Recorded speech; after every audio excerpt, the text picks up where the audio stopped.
तो इस वक्त हम खुद डल झील के अंदर में मौजूद है, यानी कि हम यहाँ सैर नहीं कर रहे हैं बल्कि उस सैर के बीचों बीच सुरक्षा के कितने कड़े इंतजाम हैं और किस तरह से आज से शुरू हो रही G20 की अध्यक्षता, जो कि इसी डल झील के बिल्कुल उस तरफ है जहां मेरे सहयोगी आपको नसीब दिखाएंगे अपने कैमरे से कि उस तरफ, यानी कि मेरे बिल्कुल ठीक पीछे उस तरफ आप देखेंगे तो वहीं पर यह पूरी अध्यक्षता जो है उसकी मेजबानी आज हिंदुस्तान श्रीनगर में करता हुआ नजर आएगा। मेरे सहयोगी रिफत भी मेरे साथ मौजूद है। रिफत, बहुत जल्द आपके पास आऊंगी। बस एक बार फिर से मैं मेरे सहयोगी नसीब सिंह से कहूंगी कि एक बार पूरा ये डल लेक दिखाएं हमारे दर्शकों को, क्योंकि यहां भी बीच बीच में मार्कोस कमांडोज की तैनाती है। सिविल ड्रेस में मौजूद वो हमारे सुरक्षा कर्मी हैं जिन्हें आप भले ही चेहरे से ना पहचान पाए, लेकिन उनकी बाजुओं में वो ताकत है कि अगर उन्हें कुछ भी संदिग्ध नजर आता है तो वो उसी वक्त में, उसी पल में उनका जवाब देने में 100% जो है वो सक्षम है। और ये डल लेक, क्योंकि सबसे खूबसूरत लेक यहां का माना जाता है, प्राकृतिक स्वर्ग से यहां पर कहा जाता है, तो आप समझिए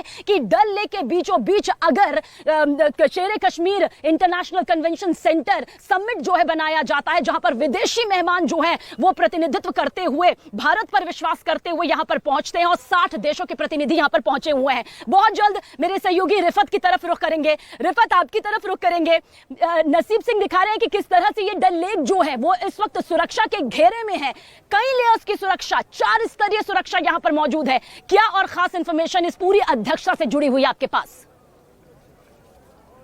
देखिए सबिना, सबसे पहले मैं आपको वो शिकारा दिखाने की कोशिश करूंगा जिसमें 5 से 6 बजे के दरमियान वो सारे डेलीगेट्स राइड करेंगे। ये वो शिकारा है, इनको सजाया गया है, ब्रांडिंग कर दी गई है, इसमें लाइफ सेविंग जैकेट्स लगा दिए गए हैं, ऑक्सीजन की फैसिलिटी इसमें रखी गई है। और ये जो आप शिकारा देख रहे हैं, जो दर्शक शिकारा देख रहे हैं, यही वो शिकारा है जिनमें आज 5 बजे या 6 बजे के करीब सारे जो डेलीगेट्स आए हैं मुख्तलिफ ममालिक से, वो इन शिकाराज में डल लेक का राइड करेंगे। तो ये शिकारा उन सारे मेहमानों का इंतजार कर रहे हैं, उनके इंतजार के लिए इनको रखा गया है और आज इन्हीं शिकारों में वो इस पूरे डल लेक का चक्कर लगाएंगे और यहां की खूबसूरती का नजारा देखेंगे। जो डेलीगेट्स हैं 60 के करीब जो है अलग अलग देशों से यहां पे वो आएंगे, उनके लिए यहां पे भरपूर इंतजाम किए गए हैं। सुरक्षा के अलावा मैं आपको बताना चाहूंगा यहां पे टूरिज्म पे जो फोकस रहेगा वो इंटरनेशनल टूरिज्म पे फोकस रहेगा। फिल्म प्रमोशन जो है उस पे ज्यादा फोकस रहेगा कि फिल्म टूरिज्म,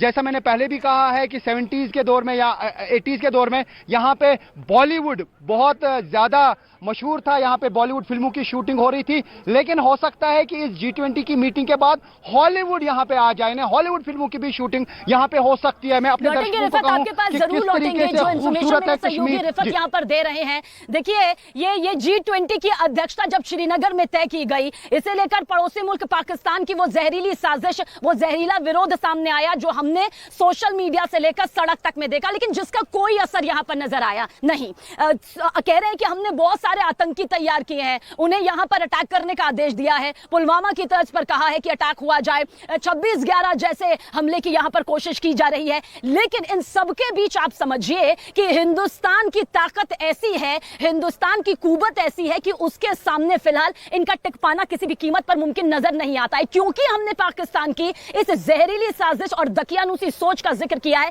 इस बीच आपको यह भी बता दें कि पाकिस्तान के प्रोपेगेंडा का किस तरह से पर्दाफाश हुआ है। 100 से ज्यादा ऐसे फर्जी मोबाइल प्रोफाइल की पहचान की गई है खुफिया एजेंसियों के जरिए जो G20 के खिलाफ प्रोपेगेंडा को ट्रेंड कराने की कोशिश में थे। खुफिया एजेंसियों ने करीब 500 संदिग्ध मोबाइल नंबर्स की भी पहचान की है जो पाकिस्तान के प्रोपेगेंडा का ये खास हिस्सा थी। देखिए इस तस्वीर को देखकर आप ये खबर को समझिए जो इस वक्त हम डल लेक से यानी कि डल झील से आपको दिखा रहे हैं, क्योंकि ये विदेशी मेहमानों के लिए बेहद खास है। उन विदेशी मेहमानों के लिए जिन्होंने हिस्सा लेने का फैसला यहां पर किया है, क्योंकि यह फैसला उनकी तरफ से होता है। आप न्योता जरूर देते हो एक प्रक्रिया के हिसाब से, लेकिन वो इसमें शामिल होना चाहते हैं या नहीं, वो सुरक्षा के मद्देनजर खुद को कितना महफूज करते हैं या नहीं, ये उन पर तय यहां पर होता है। मेरे सहयोगी रिफत हमारे साथ मौजूद हैं। रिफत, मोबाइल नंबर के जरिए भारत में या तो व्हाट्सएप मैसेज आते हैं या फिर लोगों को गुमनाम कॉल आते हैं। लोग इसकी शिकायत भी कई बार कर चुके हैं, कंप्लेन भी कई कर चुके हैं, लेकिन इस तरह से फर्जी मोबाइल नंबर्स के जरिए जो ये पूरा प्रोपेगेंडा पाकिस्तान की तरफ से फैलाया जा रहा था, ये कहा जा सकता है कि असर इसका नहीं हुआ है, क्योंकि 60 देशों के प्रतिनिधि का G20 में शामिल होना, गैर सदस्यों का शामिल होना, उन गैर देशों के प्रतिनिधियों का शामिल होना बताता है कि हिंदुस्तान अपनी किस्मत भारत अपनी कुवत एक साथ आगे लेकर चल रहा है। देखिए, क्विकली दो चीजें मैं बताना चाहूंगा कि बताया जा रहा है कि सबसे ज्यादा पार्टिसिपेशन इसी मीटिंग में है। 60 के करीब जो है वो डेलीगेट्स आ रहे हैं और कुछ ऐसी भी कंट्रीज हैं जो G20 का हिस्सा नहीं है लेकिन उनको भी बुलाया गया है, वो भी यहाँ पे आ रहे हैं। जो 2 मीटिंग्स वर्किंग ग्रुप्स की हुई हैं टूरिज्म पे, उससे ज्यादा इसमें यहाँ पे पार्टिसिपेशन है। उससे यह अंदाजा लगाया जा सकता है कि मीटिंग जो है वो बिल्कुल सक्सेसफुल, यानी जन्नत में G20 की मीटिंग है। और जिस तरीके से आपने मोबाइल नंबर्स की बात की, फोन नंबर्स की बात की, इंटरनेशनल कॉल्स कुछ जो है वो नंबर जो है यहाँ पे डिस्प्ले किए गए हैं। जम्मू में भी पुलिस ने एडवाइजरी जारी की, कश्मीर में भी पुलिस ने एडवाइजरी जारी की और नंबर्स डिस्प्ले किए गए और लोगों से कहा गया इन नंबर से वो कॉल रिसीव ना करें क्योंकि G20 को लेके कुछ प्रोपेगेंडा हो रहा है, कुछ रूमर्स फैलाए जा रहे हैं जो सही नहीं है। तो पुलिस ने एडवाइजरी जारी की है। पल पल की खबर जो है वो पुलिस लोगों को दे रही है कि किस तरीके से अलग अलग नंबर से कॉल आ रही है, यानी कि उन नंबर से पहले कॉल्स रिसीव की गई है और G20 के बारे में अलग अलग चीजें कही गई हैं जिसको रोकने के लिए पुलिस हरकत में आ गई है। अगर पार्टिसिपेशन की बात करें, चाइना, तुर्की और सऊदी अरबिया को छोड़ के बाकी सारे देशों के जो प्रतिनिधि हैं